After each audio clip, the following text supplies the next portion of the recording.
Hey, church family, it's Kendra. I just wanted to introduce to you something we were hoping to do this Christmas as a church family.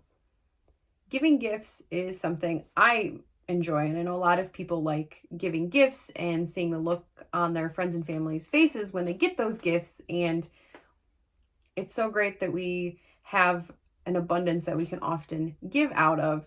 And one of the things this Christmas we wanted to do as a church is raise money for International Justice Missions, or IJM. If you haven't heard of IJM, they're an agency that partners with governments all across the world to rescue people out of various kinds of slavery. They provide much needed aftercare support to these people. They support the local governments, they train the police, and they do all they can to help these people start over. They're an amazing agency, and if you would like to know more about them, you can go to ijm.org and you can look up everything they do. They have everything there, and I highly recommend it.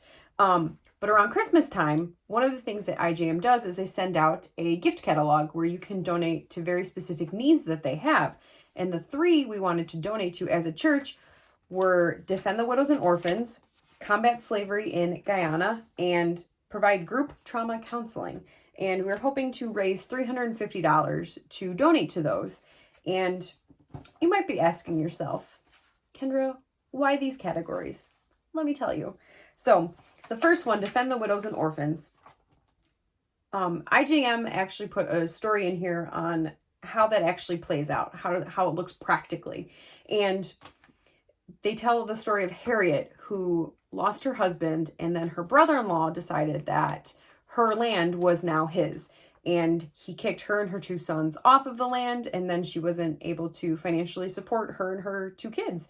So IJM came in and got Harriet the justice that she needed. They got her land back. They provided her some counseling, and they also provided some financial stability to her, and she was able to start her own small business, and then she's now able to financially support her and her two sons, all because of IJM coming in and defending the widows and orphans. The next category we wanted to donate to was Combat Slavery in Guyana. And in Guyana, there is this man-made lake where children are forced to work, and the conditions are terrible, they're super dangerous, and they don't have the proper food or safety, and they're losing their whole entire childhood to being forced to work in this lake. And so IJM sends rescue teams out to rescue these children.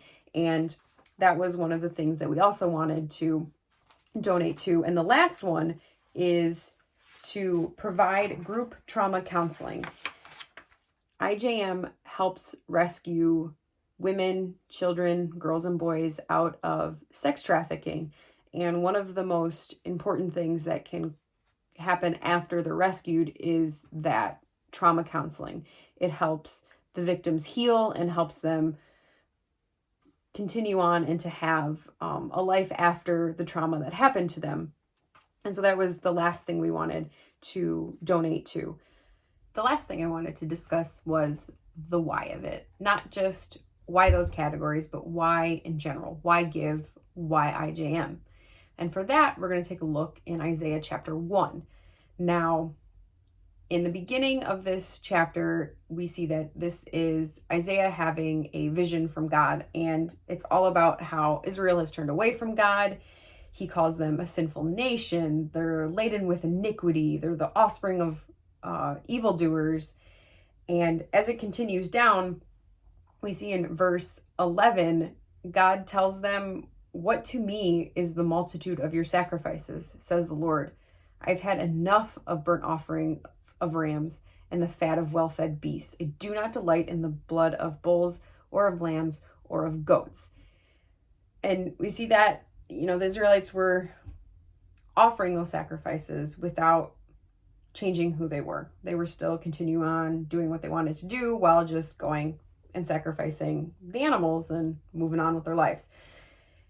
And we see in verse 17 what God wanted them to do.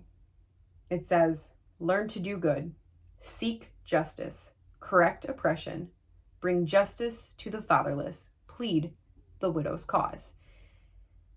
And I think IJM does all of those things. They learn to do good. They try to help the governments learn to do good. They partner with police departments to help them rescue people. They seek justice. They go out and seek those people who are in slavery to rescue them, to bring them those freedoms.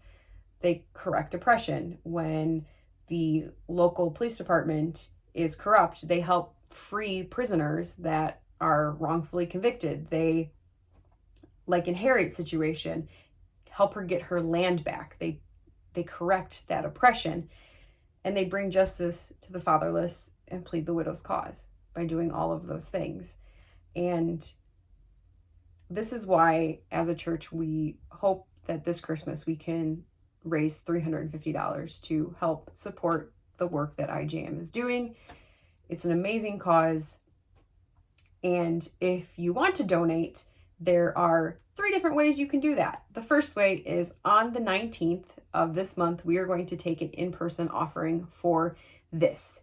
If you cannot be there for the offering, you can go online like you normally would to do your tithe at the Church Planning Center. And in the drop-down box, there will be a section just for international justice missions, for us raising money for this specific cause. And the last way is, if God really spoke to you, if you're really feeling that tug on your heart, you can go straight to IJM's website, and there's a million things you can donate. You can just straight donate, or there's a bunch of different categories if you feel led to donate to people in India, to people in Latin America, to people in Africa. They have all these different things. You can help support a child that was rescued, get school supplies. There's a million things that you can do that way, and I 100% support whatever you want to do that way. I hope that this is something that speaks to you, that there's that pull in your heart to give. And if you have any questions, please reach out to me. I love talking about IJM. It's obviously very near and dear to my heart. So I hope that it will be to yours as well. And I hope you have a good week, and I will see you guys next time.